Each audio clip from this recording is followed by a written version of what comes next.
भगवान के साथ वहां पे उनके अतरंग सखा रहते थे। अतरंग सखा यानी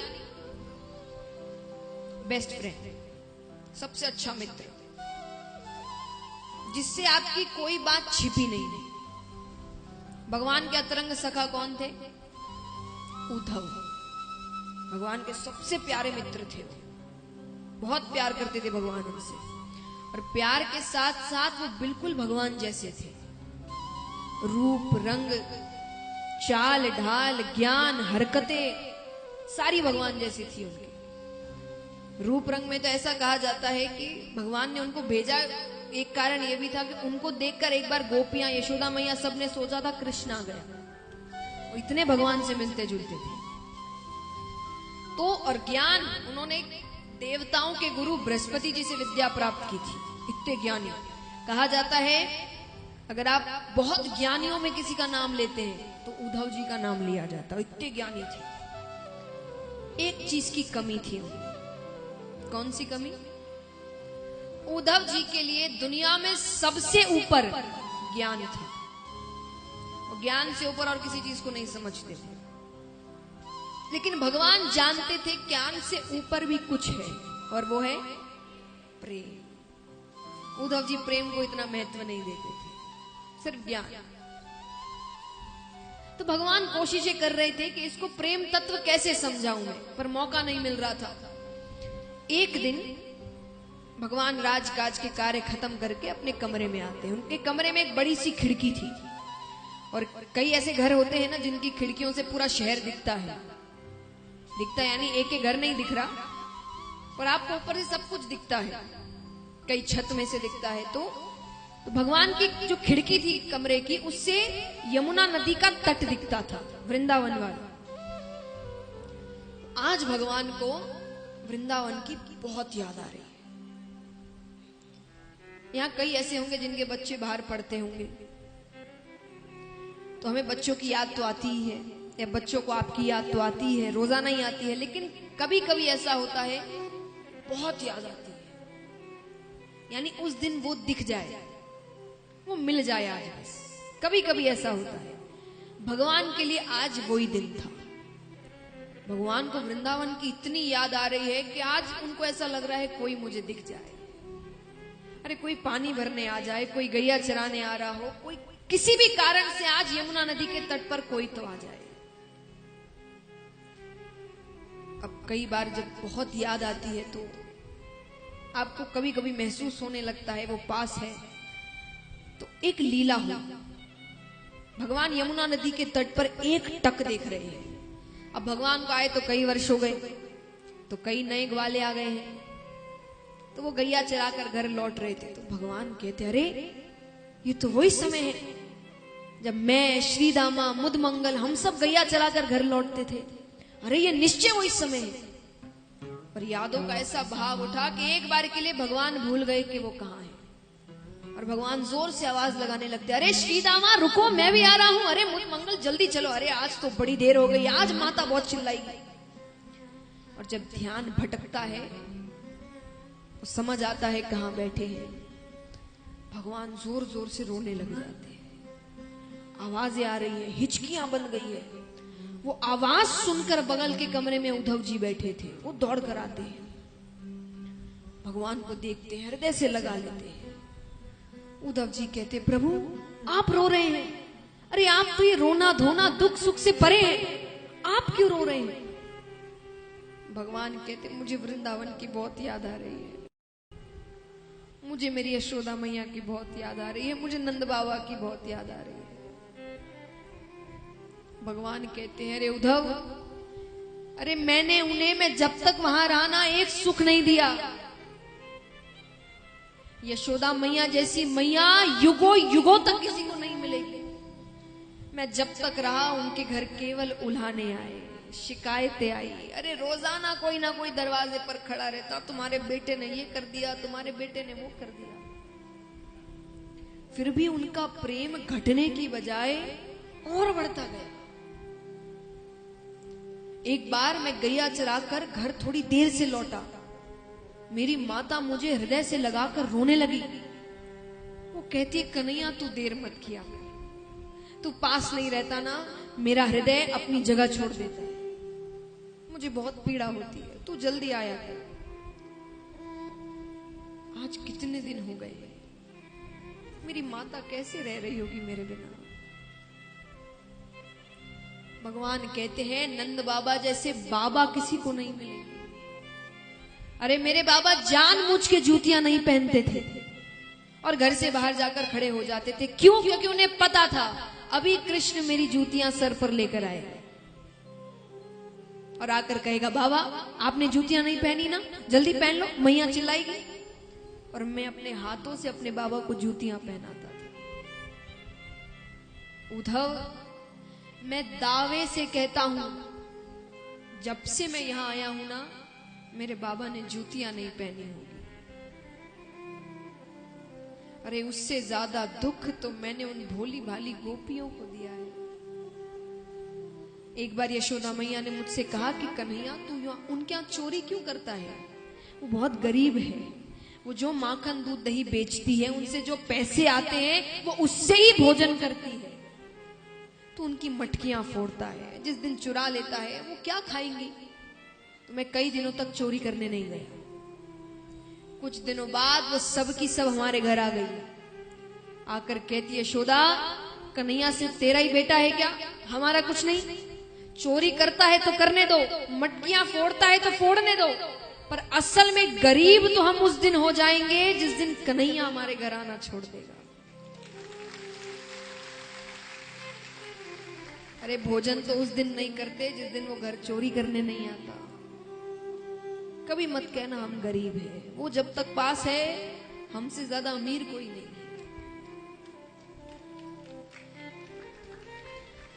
भगवान कहते हैं उससे भी ज्यादा दुख मैंने अपनी राधे को दिया है।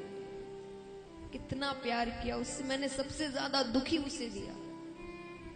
भगवान कितनी देर तक राधे राधे राधे कहकर रोने लगे। सोचिए यहाँ कितने हैं जिनकी आंखों में आंसू आ गए हैं। उद्धव जी पर इतना सा भी असर नहीं पड़ा। उद्धव जी कहते प्रभु इतना ही था तो आप उन अनपढ़ गवार ब्रजवासियों को ज्ञान से समझा सकते थे। अनपढ़ गवार, भगवान कहते तुम्हें कैसे पता वो अनपढ़ है, वो कहां गुरुकुल गए होंगे, उनका काम तो दूध दही बेचना है। भगवान कहते ऐसे तो मैं भी एक ही वर्ष गुरुकुल गया, एक वर्ष में कोई कितना सीख लेगा। आप बच्चे को क्लास 1 में डालो, वो सीख गया जिंदगी भर। तो भगवान कहते हैं मैंने एक वर्ष में गुरुकुल मेरा, मैं कितना सीख लूंगा फिर। उद्धव जी कहते अरे प्रभु ज्ञान की शुरुआत ही आपसे होती है, आप ही ज्ञान है। भगवान समझ गए ये मौका अच्छा है। भगवान ने कहा सही कहा, मैं ना कर सका, मैं ना समझा सका उन्हें, तुम जाओ, तुम ब्रज जाओ, नंद बाबा से मिलो, यशोदा मैया से मिलो, गोपियों से मिलो और उनको समझाओ कि ये रोना धोना प्यार ये सब छोड़े और ज्ञान मार्ग पर चले। अब उद्धव जी को इतना भरोसा है अपने ज्ञान पर, उन्होंने कहा ठीक है। भगवान ने कहा पर वस्त्र बदल के जाओ। भगवान ने उन्हें अपना पीतांबर दिया, अपना मुकुट दिया, अपने कुंडल दिए। उद्धव जी ने कहा इन सब की क्या जरूरत। बोले इनके बिना बात करना तो दूर, कोई तुम्हें देखेगा भी नहीं। इस वजह से, इन चीजों की वजह से, मेरी सुगंध से उन्हें एक बार के लगेगा मैं आ गया, तो वो आंख उठाकर तुम्हें देखेंगे। ठीक है, जाते हैं वृंदावन, पहुंचते हैं। कुछ गोपियां जा रही थी, उससे कहा ये नंद बाबा का घर कौन सा है। गोपी ने कहा मथुरा से आए हो। तुम्हें कैसे पता। अरे मथुरा वासी पूछते हैं, वरना इस ब्रज में कृष्ण का घर किसी को ना पता हो, ऐसा हो सकता है क्या। गोपियों ने कहा ये जो जल जा रहा है ना नीचे बहता हुआ, इसके साथ साथ जाओ, ये जहां जाकर रुकेगा वो नंद बाबा का घर है। गोपियां कहती है इसको साधारण जल मत समझना, ये जब से तुम हमारे कृष्ण को लेकर गए हो ना, तब से नंद बाबा और यशोदा मैया के जो अश्रु जल बह रहे हैं ना, ये वो जल है।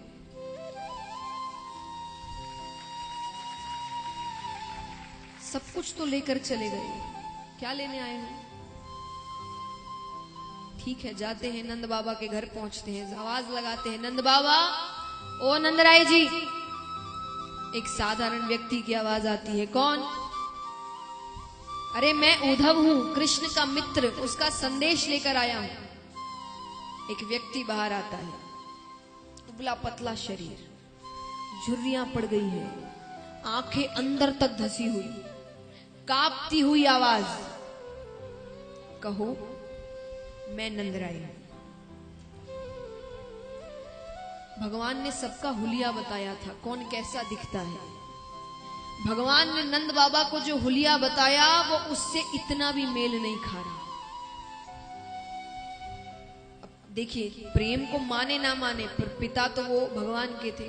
तो उद्धव जी ने उनके चरण छुए, माफ करना बाबा, मैं आपको पहचान ना सका। अंदर बैठाते हैं,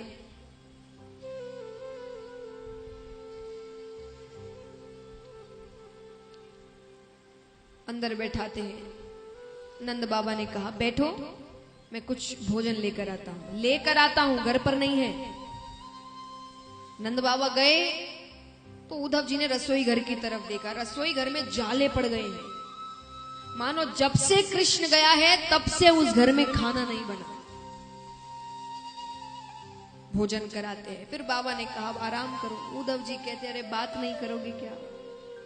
मेहमान बनकर थोड़ी आया हूं, मैं बात करने आया हूं, कुछ संदेश लेकर आया हूं।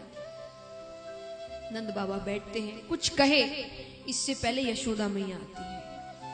पहली नजर उद्धव जी पे पड़ती है, जोर से भागती है, अरे कृष्ण तू आ गया। नंद बाबा कहते हैं, वो कृष्ण नहीं है, उसका मित्र है, संदेश लेकर आया है।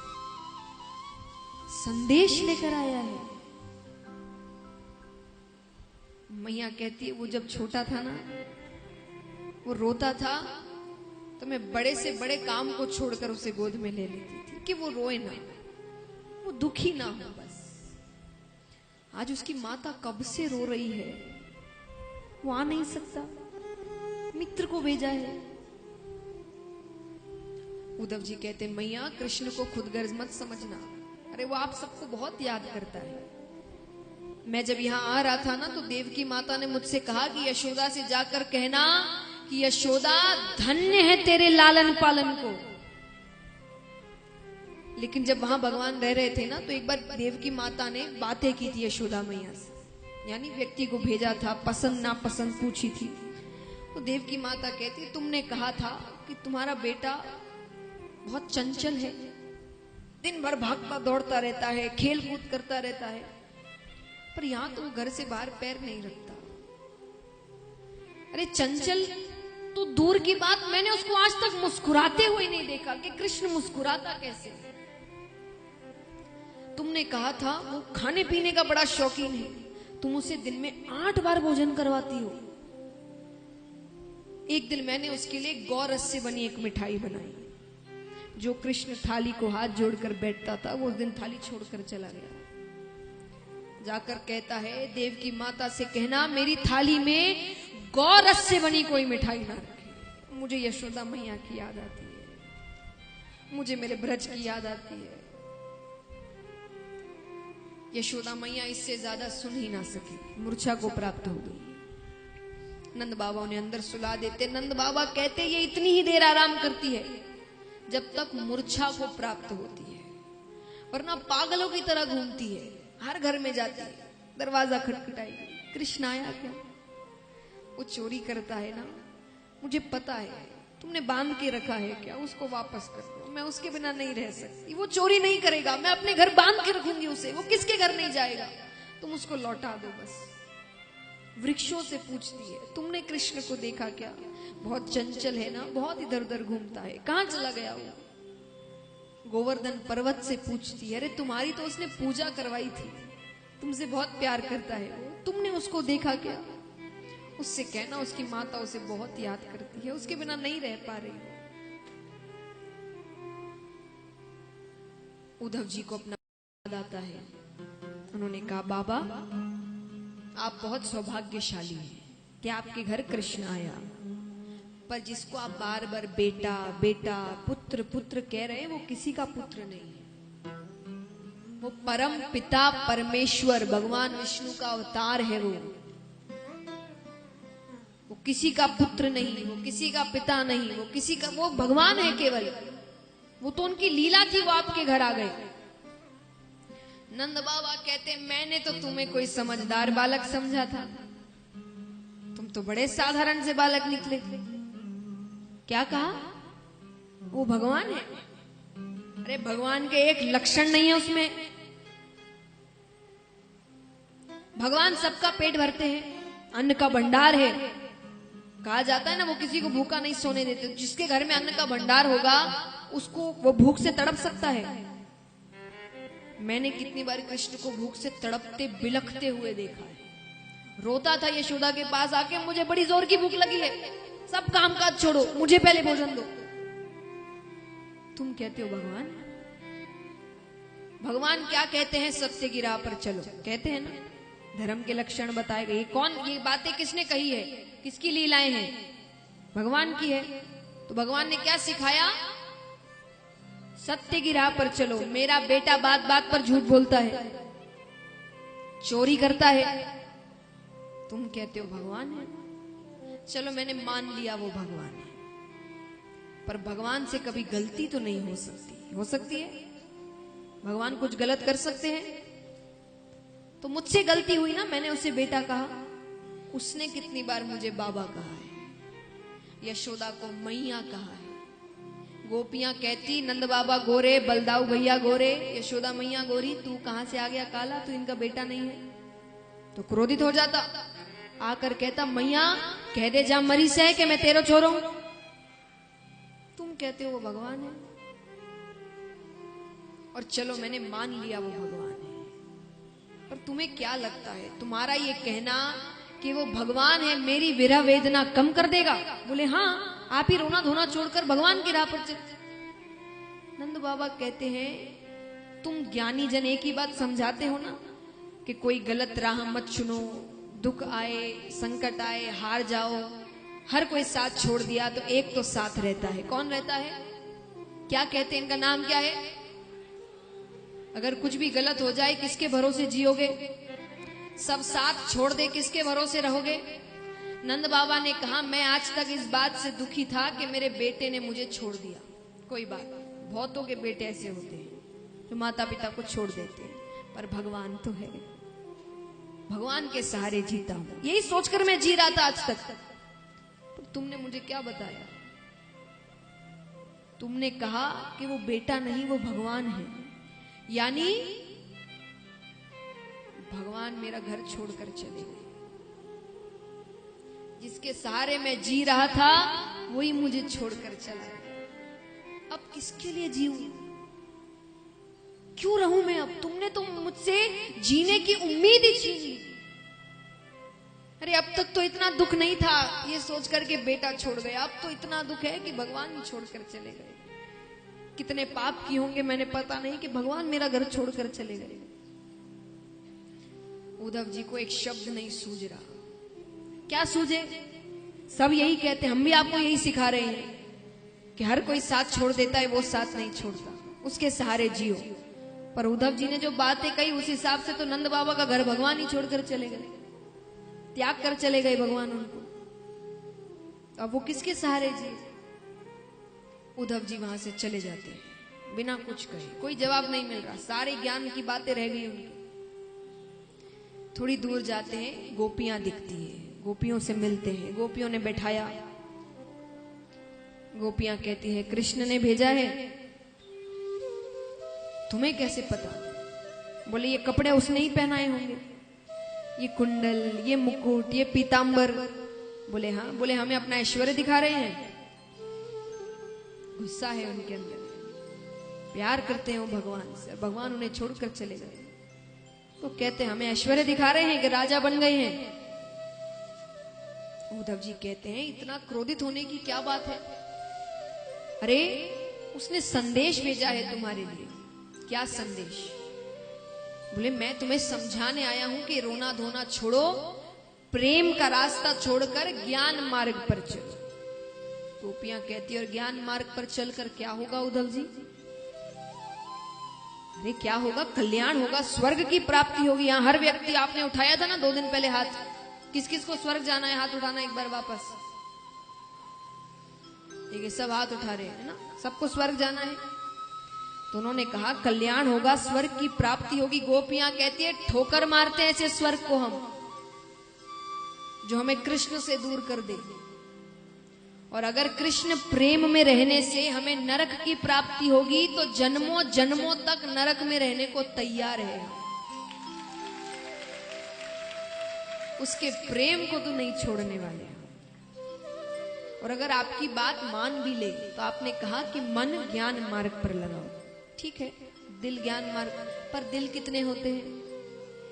कितने होते हैं? आपके पास कितने दिल है? बोले वो तो कब का कृष्ण को दे दिया, अब वो लाओ तब जाकर उसको ज्ञान मार्ग पर लगाए। वो हमारे पास है ही नहीं, हमने तो दे दिया कृष्ण को।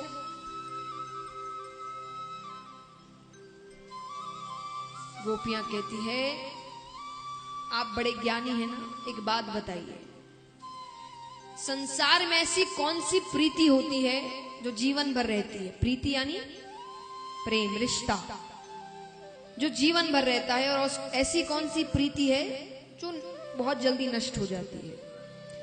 उद्धव जी कहते हैं जिसमें स्वार्थ होगा वो जल्दी नष्ट हो जाएगी, और जो निस्वार्थ प्रेम से किया जाएगा वो जीवन भर रहेगा। तो गोपियों ने कहा हमने तो कोई स्वार्थ नहीं रखा, कोई स्वार्थ नहीं। गोपियां कहती है अरे हमें पता है आप ये सब जबरदस्ती की बातें करने आए हैं। दूसरी गोपी कहती है, दूसरी गोपी से कान में, कि ये सारी बातें तो झूठी है, हमें पता है जरूर इसको वो कंस के मित्रों ने ही भेजा होगा, कंस की मृत्यु हो गई है, उसका श्राद्ध है तो मांस लेने आया है। गोपी ने कहा यहां पर मांस कहां? अरे बोले इन सबको अच्छे से पता है कि कृष्ण के जाने के बाद हम सब मृत की तरह घूम रहे हैं, सबकी मृत्यु हो गई है, मानो सिर्फ जीने को जी रहे हैं, शमशान घाट है ये। दूसरी गोपी कहती है तो अगर ये मांगेंगे तो तुम अपना हृदय दे दोगी? बोले क्यों नहीं? अरे मामा के श्राद्ध में भांजा भी तो होगा, सारे काम तो वही देख रहा होगा, हम उससे नहीं मिल सकते पर हमारे हृदय को वो देखते ही पहचान जाएगा ये किसका हृदय है, ये किस गोपी का हृदय है। से भाव है गोपियों के। यही भाव मीराबाई के थे। मीराबाई एक बार भगवान को बहुत याद कर रही थी, खूब भजन गा रही है, प्रार्थना कर रही, भगवान उस दिन दर्शन देने नहीं आ रहे। कभी कभी परीक्षाएं लेते हैं, उस दिन आ नहीं रहे भगवान। बहुत याद कर रही है, रो रही है। एक पेड़ के नीचे बैठी थी तो वहां पेड़ पर एक कौवा बैठा था, बहुत आवाज कर रहा है। तो मीराबाई उस कौवे से कहती है